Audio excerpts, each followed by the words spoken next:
नमस्कार, स्वागत है आपका अपने यूट्यूब चैनल डीडीवी आरजे पर। तो पिछली क्लासों के अंदर हमने राजस्थान की नए भूगोल के ऊपर चर्चा की थी और उसमें जो हमारा टॉपिक रहा था, वो रहा था अर्ध शुष्क मरुस्थलीय प्रदेश। अर्ध शुष्क मरुस्थलीय प्रदेश के ऊपर हमने चर्चा कर ली थी। तो मैं आपको एक छोटी सी बात बताना चाहता हूँ कि विद्यार्थी क्लास को पूरा नहीं देखते हैं, आधी अधूरी क्लास को छोड़कर क्या है चले जाते हैं, जिससे कि उनका जो कॉन्सेप्ट है वो बिल्कुल भी क्लियर नहीं हो पाता है। तो उन बच्चों को मैं कहना चाहूँगा कि अगर आप पढ़ रहे हैं, क्लास को अटेंड कर रहे हैं, तो आप शुरू से लेकर अंत तक उसको ज़रूर देखें, क्योंकि एक तथ्य है वो दूसरे तथ्य के साथ में क्या है, जुड़ा हुआ है और उसे जोड़कर हम क्या है आप तक पहुँचाते हैं। एक तथ्य है वो दूसरे तथ्य से जुड़े होने के कारण क्या है, उसका जो सारांश है वो निकलता है, ठीक है? बहुत ही महत्वपूर्ण हो जाता है। तो इसलिए क्या है कि आप क्लास को अगर देख रहे हैं तो शुरू से लेकर अंत तक देखना बहुत ज़रूरी है, क्योंकि साथ में कॉन्सेप्ट के साथ में सारी बातें चलती हैं। ऐसे तथ्य हैं वो तो आपकी किताब में भी बहुत भरे पड़े हैं, किताब है वो भी आपके पास है, ठीक है?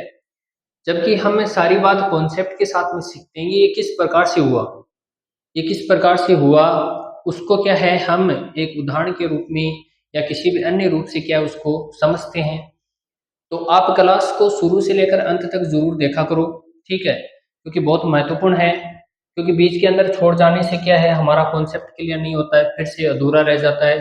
तो ऐसी गलती ना करें आप, कॉन्सेप्ट को क्या है पूरा पूरे कॉन्सेप्ट को क्लियर करें आप अपने को, और अपने दोस्तों को, अपने मित्रों को ज़्यादा से ज़्यादा इस वीडियो को शेयर करें, लाइक भी किया करो वीडियो को, ठीक है? और सब्सक्राइब भी करो अगर चैनल सब्सक्राइब नहीं किया है।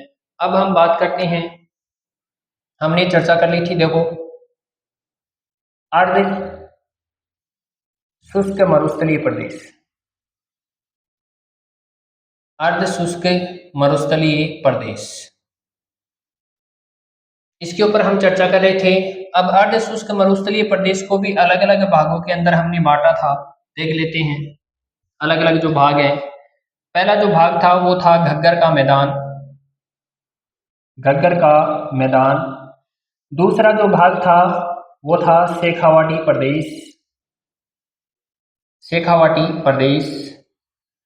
तीसरा जो भाग है वो है हमारा नागौरी उच्च भूमि, नागौरी उच्च भूमि। इसके बाद में जो चौथा भाग है वो है हमारा लोनी जवाई बेसिन, लोनी जवाई बेसिन। ये चार भाग थे। अर्ध शुष्क मरुस्थलीय प्रदेश के कितने भाग थे? चार। घग्गर का मैदान, शेखावाटी प्रदेश, नागौरी उच्च भूमि, लवाई जूनी लूनी जवाई बेसिन, ठीक है? ये चार भाग थे। इन भागों का वर्गीकरण है वो भी बता दिया था मैंने, किसने किया था? लोनी जवाई बेसिन है, नागौरी उच्च भूमि है, शेखावाटी प्रदेश है, घग्गर का मैदान है।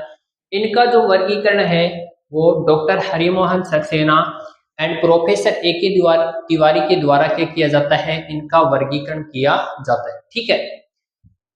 अब हमने जो घग्गर का मैदान था, इससे घग्गर के मैदान के ऊपर हमने चर्चा कर ली थी कि भाई घग्गर का मैदान है उसका विस्तार कहाँ कहाँ पर है, घग्गर के मैदान की जो विशेषताएं हैं वो विशेषताएं क्या क्या हैं, और इसके बाद यहाँ पर कौन से काल की जो नदियां हैं वो प्रवाहित होती थी, कौन सी नदी है वो यहाँ से प्रवाहित होती है, आंतरिक अपवाह का क्षेत्र है, ठीक है? ये सारी बातें हैं। इन सारी बातों के ऊपर जो महत्वपूर्ण बातें थी, इन महत्वपूर्ण बातों के ऊपर हमने क्या कर ली थी, चर्चा कर ली थी, ठीक है? अब इसके बाद में हम 2 नंबर पे आज हमारा जो टॉपिक रहने वाला है उसके ऊपर हम चर्चा, जिसके ऊपर चर्चा करेंगे वो है शेखावाटी प्रदेश। आज हम शेखावाटी प्रदेश के ऊपर चर्चा करेंगे। तो यहाँ पर मैं आपको थोड़ा सा मैप के अंदर बता देता हूँ फिर से। ये राजस्थान का मैप है इस प्रकार से, और इसके अंदर हम बात करेंगे तो ये है हमारा पश्चिमी मरुस्थलीय प्रदेश। इसके बाद में इसकी बात करेंगे तो ये जो भाग है इसके अंदर ये है हमारा घग्गर का मैदान, घग्गर का मैदान। इसके बाद में दूसरे प्रदेश की अगर चर्चा करेंगे तो यहाँ तक ये भाग है हमारा शेखावाटी प्रदेश, शेखावाटी प्रदेश। इसके बाद में अगला जो भाग है वो है हमारा नागौरी उच्च भूमि, नागौरी उच्च भूमि। इसके बाद में जो अगला भाग है लास्ट का वो है हमारा लूनी जवाई बेसिन, लूनी जवाई बेसिन। तो अगर मैप के ऊपर देखें तो आपको क्या है इस प्रकार से ये जो भाग है, ये जो भाग है जिसको दर्शाया गया है लाइनों के माध्यम से, ये क्या है, ये जो सारा भाग है ये क्या है हमारा अर्ध शुष्क मरुस्थलीय प्रदेश है। कौन सा है? अर्ध शुष्क मरुस्थलीय प्रदेश। और ये जो भाग है ये क्या है हमारा, इसकी बात करेंगे तो ये है हमारा शुष्क मरुस्थलीय प्रदेश। कौन सा है? शुष्क मरुस्थलीय प्रदेश है। इसको ये जो मैंने बताई थी पहले जो वीडियो था लास्ट क्लास के अंदर हमने चर्चा की थी कि ये जो लाइन है जो कि क्या करती है शुष्क मरुस्थलीय प्रदेश और अर्ध शुष्क मरुस्थलीय प्रदेश को दो भागों के अंदर बांटती है। इसको कहा जाता है 25 सेंटीमीटर समवर्षा रेखा, 25 सेंटीमीटर समवर्षा रेखा। के पीछे की क्लास को हम थोड़ा सा रिवाइज कर रहे हैं, ठीक है। इसके बाद हम आगे चर्चा करेंगे। आज हम चर्चा करने वाले हैं, आज का हमारा पॉइंट है वो रहने वाला है शेखावाटी प्रदेश, क्योंकि घग्गर का जो मैदान है इसके ऊपर हमने संपूर्ण चर्चा कर ली थी, ठीक है। तो एक बार स्क्रीनशॉट ले लीजिए, इसके बाद आगे चलते हैं।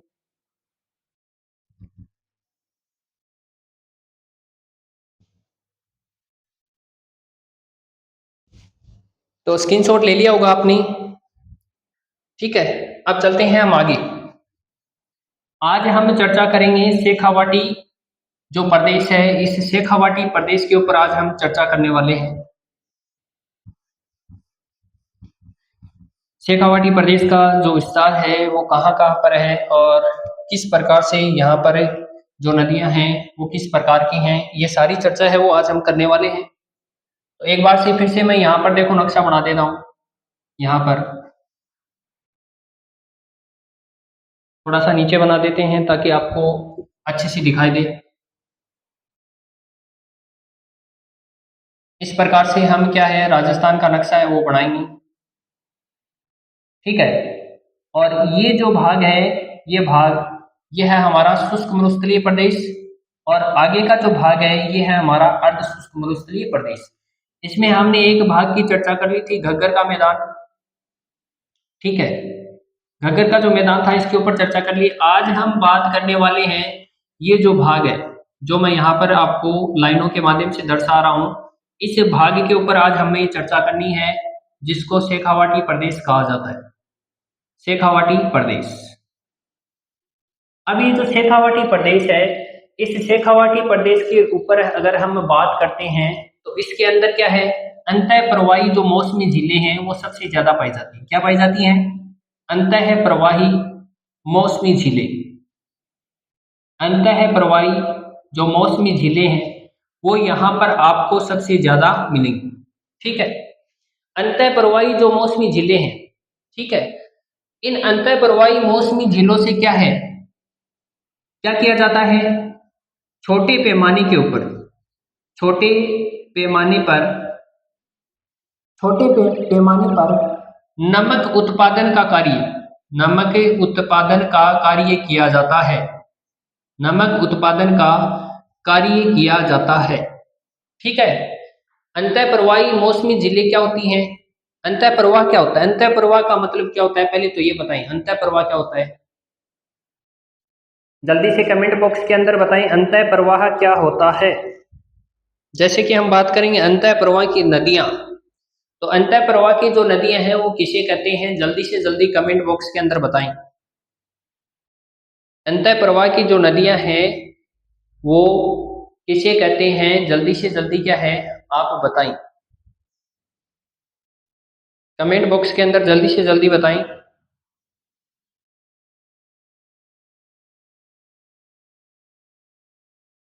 अब मेरा एक छोटा सा क्वेश्चन है, मेरा एक छोटा सा क्वेश्चन है कि पैमाने पर छोटे पैमाने पर नमक उत्पादन किया जाता है। अब मेरा क्वेश्चन ये है कि शेखावाटी शेखावाटी क्षेत्र में, शेखावाटी क्षेत्र में विशेष रूप से, विशेष रूप से सीकर में छोटे पैमाने पर, छोटे पैमाने पर नमक का उत्पादन किया जाता है, नमक का उत्पादन किया जाता है, किया जाता है, उसे क्या कहते हैं, उसे क्या कहते हैं? ये आपका प्रश्न है। इसका जवाब है वो आपको ज्यादा से ज्यादा कमेंट बॉक्स के अंदर देना है, ठीक है। कि शेखावाटी क्षेत्र में विशेष रूप से सीकर, विशेष रूप से सीकर जिले के अंदर जो छोटे स्तर पर पैमाने पर जो नमक का उत्पादन किया जाता है उसे क्या कहते हैं? ये आपको जल्दी से जल्दी कमेंट बॉक्स के अंदर बताना है। इतने में हम अंतः प्रवाही मौसमी झीलें हैं या नदियां हैं उनके ऊपर चर्चा कर लेते हैं। ऐसी नदी, ऐसी नदी जो अपना जल किसी सागर या महासागर, यानी किसी बड़ी जल राशि तक नहीं लेके जा रही है, किसी सागर या महासागर तक नहीं लेके जा रही है, तो उसको अंतः प्रवाह की क्या कहा जाता है? नदी कहा जाता है, ठीक है। क्या कहा जाता है? अंतः प्रवाह की। कोई नदी अपना जल है वो किसी बड़ी जल राशि तक, कहने का मतलब क्या है कि किसी सागर या महासागर तक लेके नहीं जा रही है, उसको अंतः प्रवाह की क्या कहा जाता है? नदी कहा जाता है। क्योंकि ये जो क्षेत्र है, ये जो शेखावाटी का जो क्षेत्र है, ये क्या है? अंतः प्रवाही नदियां यहाँ पर आपको सबसे ज्यादा मिलेंगी। ये जो शेखावाटी का जो क्षेत्र है, इस क्षेत्र के अंदर आपको क्या मिलने वाली है? तो अंतः प्रवाह की जो मौसमी झीलें या अंतः प्रवाह की नदियों की हम बात करेंगे, तो ये अंतः प्रवाह की जो नदियां हैं वो इस शेखावाटी क्षेत्र के अंदर आपको ज्यादा मिलेंगी, ठीक है। अब इस पर्सन की अगर हम बात कर लेते हैं, यानी शेखावाटी क्षेत्र में विशेष रूप से हम सीकर जिले की बात करते हैं, तो उसके अंदर एक छोटे पैमाने के ऊपर नमक उत्पादन किया जाता है। क्योंकि यहाँ पर देखो छोटे पैमाने के ऊपर ही नमक उत्पादन किया जाता है, यानी बिना मशीनों के। अब क्या है, जो बड़े बड़े क्षेत्र हैं जैसे कि हम सांभर झील की बात कर लेते हैं, तो अगर वहां पर नमक का उत्पादन किया जाता है तो वहां पर तो बड़ी बड़ी मशीनें लगाई जाती हैं, उन मशीनों के द्वारा क्या है, नमक उत्पादन किया जाता है। पर यहाँ पर क्या है, छोटे छोटे पैमाने के ऊपर क्या है, नमक का उत्पादन किया जाता है, तो यहाँ पर किसी मशीन की आवश्यकता नहीं है, ठीक है। तो उत्पादन किया जाता है तो उसे क्या कहा जाता है? तो हम बात करेंगे उसे क्या कहा जाता है। कमेंट बॉक्स के अंदर आपने आंसर दे दिया है, उसकी हम चर्चा कर लेते हैं। तो उसको देवल कहा जाता है। उसको क्या कहा जाता है? स्थानीय भाषा के अंदर अगर हम चर्चा करेंगे तो उसे क्या कहा जाता है? देवल कहा जाता है, ठीक है। अब देवल के ऊपर अगर हम बात कर लेते हैं, तो देवल एक देवी देवताओं का जो मंदिर होता है उसे भी देवल कहा जाता है। कुछ स्थानों के ऊपर क्या है, जो देवी देवता हैं उनके मंदिरों को भी क्या कहा जाता है? देवल कहा जाता है। तो ये देवल अलग है और वो देवल क्या है? अलग है। ये देवल क्या है? तो ये शेखावाटी क्षेत्र के अंदर जो सीकर जिला है, उसे सीकर के अंदर छोटे स्तर के ऊपर जो नमक का उत्पादन किया जाता है उसे देवल कहा जाता है, ठीक है। इसके बाद देखो आगे चर्चा कर लेते हैं हम। एक बार इसका स्क्रीनशॉट ले लीजिए आप, इसके बाद आगे चर्चा करते हैं।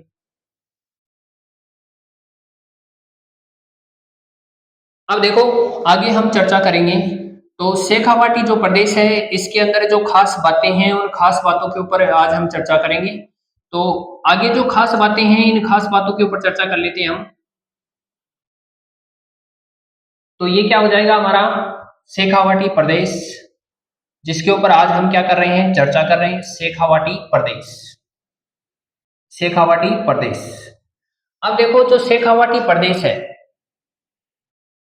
शेखावाटी प्रदेश है, इस शेखावाटी प्रदेश की जो महत्वपूर्ण बातें हैं इन महत्वपूर्ण बातों के ऊपर आज हम चर्चा कर लेते हैं। शेखावाटी प्रदेश है तो हम बात करेंगे विस्तार। शेखावाटी प्रदेश का जो विस्तार है वो कहाँ कहाँ पर है, नए जिलों के अकॉर्डिंग भी बात करेंगे और पुराने जो जिले हैं उनके अकॉर्डिंग भी हम चर्चा करने वाले हैं। तो शेखावाटी प्रदेश का अगर विस्तार की मैं बात करूंगा तो सीकर, सीकर के बाद में नीम का थाना, नीम का थाना, नीम का थाना के बाद में बात करूंगा मैं झुंझुनू, झुंझुनू, झुंझुनू के बाद में मैं बात करूंगा चूरू। नए जिलों के अकॉर्डिंग, पुराने जिलों के अकॉर्डिंग, पुराने जिले की बात करेंगे सीकर, झुंझुनू एंड चूरू। नया जिला अगर इसमें ऐड हुआ है तो वो है हमारा नीमका थाना।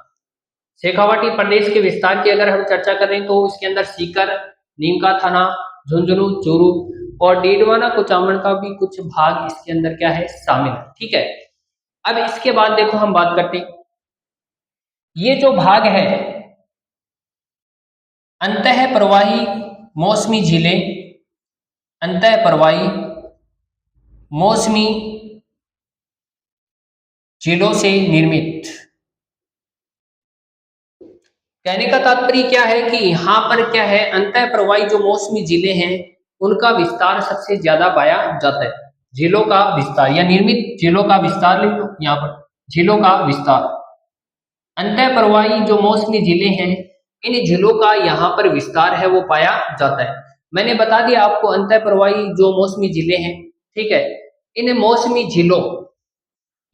झीलों से क्या किया जाता है, छोटे स्तर पर छोटे स्तर पर नमक उत्पादन का कार्य, नमक उत्पादन का कार्य किया जाता है, नमक उत्पादन का कार्य किया जाता है, कार्य किया जाता है। ये जो मौसमी झीलें हैं इन मौसमी झीलों का क्या है, यहाँ पर अंतः प्रवाही मौसमी झीलों का विस्तार है और इन मौसमी झीलों से क्या किया जाता है, छोटे स्तर के ऊपर क्या किया जाता है, नमक उत्पादन का कार्य किया जाता है। क्या किया जाता है, नमक उत्पादन का कार्य किया जाता है।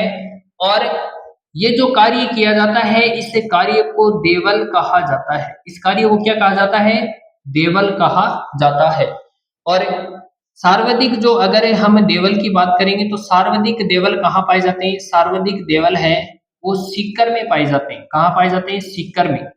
सर्वाधिक अगर देवल की हम चर्चा करेंगे तो वो कहाँ पर पाए जाते हैं, सीकर के अंदर पाए जाते हैं। ठीक है, इसका स्क्रीनशॉट ले लें, इसके बाद आगे चलेंगे हम।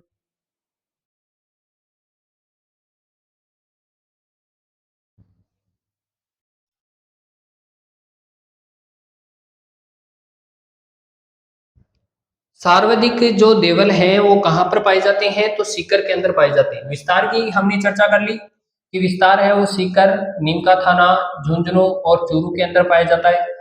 पुराने जिलों के अकॉर्डिंग बात करेंगे तो सीकर, झुंझुनू और चूरू। नया जिला इसमें ऐड हुआ है वो है नीमका थाना। अंतः प्रवाही मौसमी झीलों का यहाँ पर क्या पाया जाता है, सर्वाधिक विस्तार पाया जाता है। छोटे स्तर पर नमक, इन मौसमी झीलों से क्या है, छोटे स्तर पर क्या किया जाता है, नमक उत्पादन का कार्य है वो किया जाता है। ये जो कार्य किया जाता है इसको क्या है, देवल, स्थानीय भाषा में क्या कहा जाता है, देवल कहा जाता है। और सर्वाधिक जो देवल है वो कहाँ पर है, तो सीकर के अंदर क्या है, सर्वाधिक देवल है वो आपको देखने को मिलेंगे। अब देखो यहाँ पर इस क्षेत्र के अंदर हम शेखावाटी प्रदेश की बात करेंगे तो यहाँ पर जो जल है वो जल बहुत ही कम है, जल की यहाँ पर कमी पाई जाती है। तो यहाँ के लोग क्या करते हैं, जल को इकट्ठा करने के लिए क्या है, जो विधियां हैं वो अनेक प्रकार की क्या अपनाते हैं, विधियां अपनाते हैं। इन विधियों के ऊपर हम आज चर्चा करेंगे, तो एक बार आप इसका स्क्रीनशॉट ले लीजिए, इसके बाद आगे चलते हैं।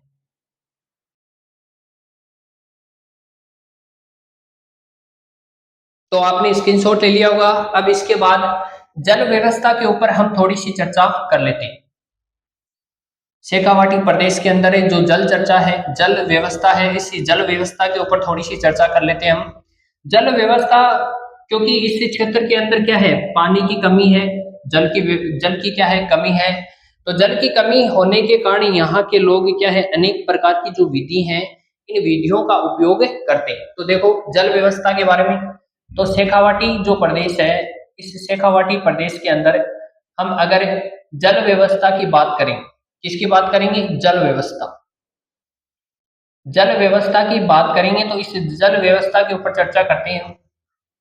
तो यहाँ पर देखो यहाँ के जो व्यक्ति हैं वो अधः स्तर कुओं का निर्माण करते हैं। जैसे ये धरातलीय भाग है, ये क्या है, धरातलीय भाग है। और इस धरातलीय भाग के आंतरिक भाग के अंदर हम देखेंगे तो यहाँ पर इस प्रकार से गहरा क्या बनाते हैं, कुआं, गहरा क्या बनाते हैं, कुआं बनाते हैं। ठीक है, एक कुआं तो ये हो गया, और एक कुआं और बनाते हैं, जैसे ये धरातलीय भाग हो गया और धरातलीय भाग के ऊपर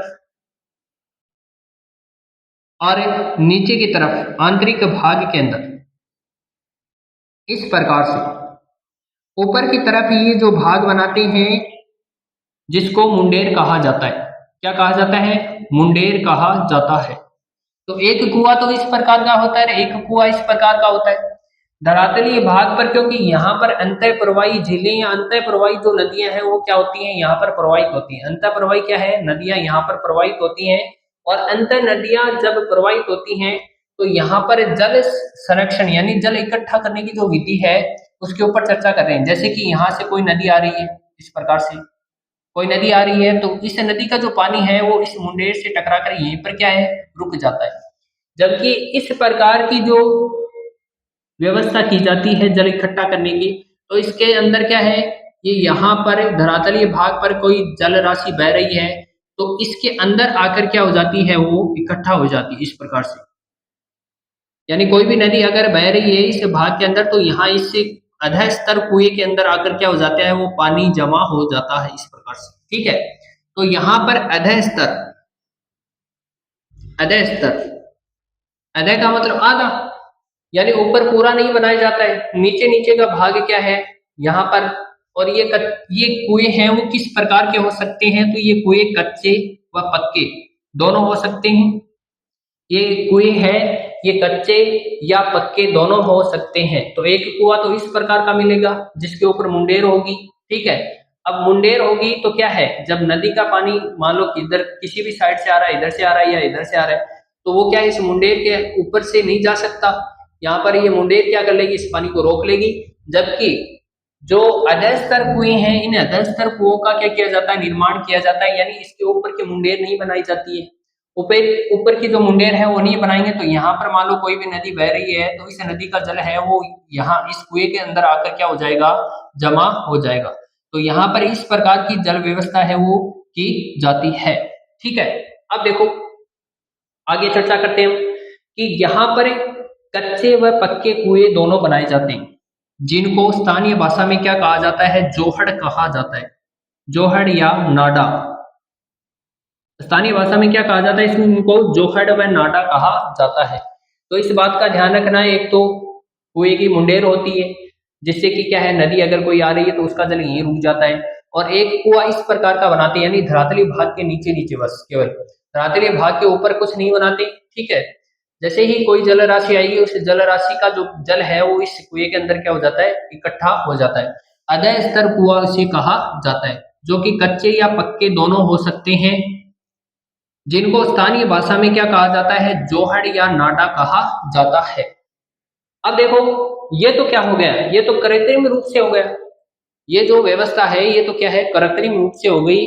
अब कुछ तो प्राकृतिक रूप से भी होता होगा, तो उस प्राकृतिक रूप से भी हम चर्चा करेंगे। तो एक बार इसका स्क्रीनशॉट ले लें, इसके बाद प्राकृतिक जो स्रोत हैं जिनसे जल को इकट्ठा, जल जो जल इकट्ठा होता है, ये तो कृत्रिम रूप से क्या है, जल इकट्ठा करने की विधि है। अब प्राकृतिक रूप से भी जल इकट्ठा होता है तो उसके ऊपर चर्चा करेंगे। तो आप एक बार इसका स्क्रीनशॉट ले लें।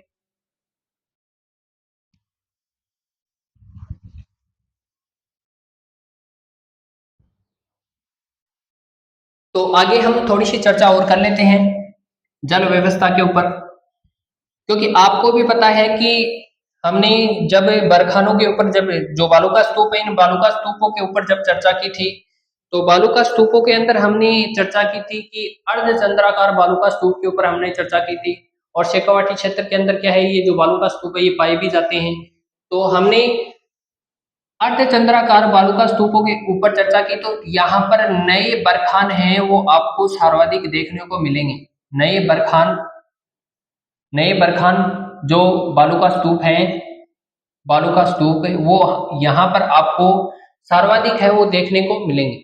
जैसे कि मैंने बताया ना कि अलग अलग क्षेत्रों के अंदर क्या है, अलग अलग नाम से क्या है, किसी क्षेत्र को विशेष रूप से पुकारा जा सकता है। जैसे कि हम बात करते हैं अमेरिका के अंदर कोई नदी बह रही है और राजस्थान के अंदर कोई नदी बह रही है, तो अमेरिका के अंदर उसका नाम दूसरा होगा, राजस्थान के अंदर उसका नाम क्या है, दूसरा होगा। तो किसी स्थान विशेष के ऊपर क्या है, उस नदी का नाम है वो क्या है, दूसरा हो सकता है। तो उसी प्रकार से हम क्या है, जैसे कि शेखावाटी के अंदर क्या है, ये शेखावाटी जो प्रदेश है ये शेखा के द्वारा क्या है, बसाया गया था।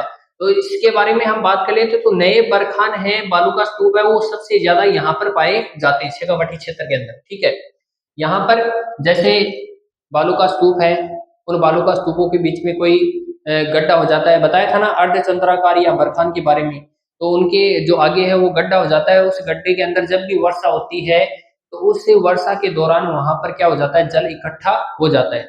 उसको जैसलमेर के भाग के अंदर क्या है, पलाया झील, क्या कहते हैं, पलाया झील कहते हैं। और यहाँ पर इस शेखावाटी क्षेत्र के अंदर जो इन जो नवीन बालू का स्तूप है, बरखान है, इन बरखानों के बीच में जब वर्षा होती है तो वर्षा के द्वारा जो जल इकट्ठा होता है तो उनको क्या है, अलग नाम से जाना जाता है। ठीक है, तो नए जो बरखान है, बालू का स्तूप है, इन बालू का स्तूपों के बीच के अंदर क्या हो जाता है, जो बीच में है नवीन नवीन जो गड्ढे हैं, इन नवीन गड्ढों का क्या है, नवीन गड्ढों का मध्य नवीन गड्ढों का मध्य क्या हो जाता है, मध्य निर्माण हो जाता है। नवीन गड्ढों का क्या हो जाता है, नवीन गड्ढों का निर्माण हो जाता है। नवीन गड्ढों का क्या हो जाता है, इन बरखानों के बीच में जो नए बरखान होते हैं, बालू का स्तूप होते हैं, इन बालू का स्तूपों में नए गड्ढों का क्या हो जाता है, निर्माण हो जाता है। और इन गड्ढों के अंदर क्या है, बीच में पानी इकट्ठा हो जाता है, जिनको शेखावाटी क्षेत्र में सर के नाम से जानते हैं। क्या किसके नाम से जानते हैं, सर के नाम से, यानी पीछे जो नाम है वो सर लगेगा। जैसे कि उदाहरण के लिए हम देखते हैं सालासर, सालासर, उदासर, उदासर, लिखमादेसर, लिखमादेसर, बिदासर, बिदासर। इसके बाद हम देखते हैं, बिदासर के बाद में हो गया हमारा महनसर, महनसर, मलसीसर, मलसीसर, सारसर, सारसर,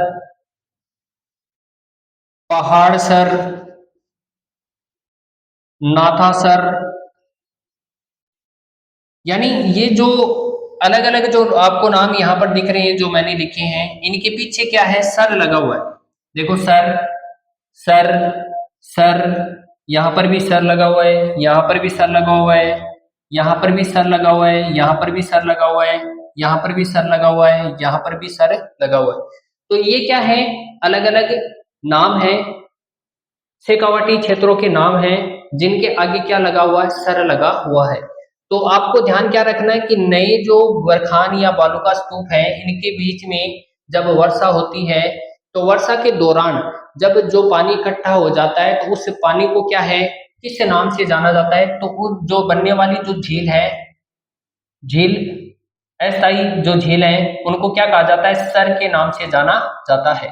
तो इस बात का आपको ध्यान रखना है, जैसे सालासर हो गया, उदासर, लिखवादेसर, बीदासर, महनसर, मलसीसर, सारसर, पहाड़सर, नाथासर, ये क्या है, सारे गांवों के आगे हम यहाँ स्थान विशेष की बात करेंगे तो सभी स्थानों के आगे क्या है, यहाँ पर सर लगा है। ठीक है, नवीन गड्ढों का यहाँ पर क्या हो जाता है, निर्माण हो जाता है, और उन नवीन गड्ढों के अंदर क्या हो जाता है, जल एकत्रित हो जाता है, तो उनको क्या कहा जाता है, सर के नाम से जाना जाता है। तो ये क्या है, शेखावाटी क्षेत्र के अंदर जो वहां पर जल व्यवस्था होती है प्राकृतिक रूप से, तो उसके ऊपर हमने चर्चा की। अब हम नेक्स्ट जो पॉइंट है हमारा, जो नेक्स्ट पॉइंट है नागौरी उच्च भूमि, नागौरी उच्च भूमि, इसके ऊपर हम अगले ही वीडियो के अंदर चर्चा करने वाले हैं। जो नेक्स्ट क्लास होगी उसके अंदर हमें जो नागौरी उच्च भूमि है इसके ऊपर चर्चा करने वाले हैं। तो आपको वीडियो कैसा लगा ये जरूर बताना, और अगर चैनल को सब्सक्राइब नहीं किया तो चैनल को सब्सक्राइब करें, बेल आइकन को प्रेस करें, और अपने दोस्तों के साथ में इस वीडियो को ज़्यादा से ज़्यादा शेयर करें। धन्यवाद।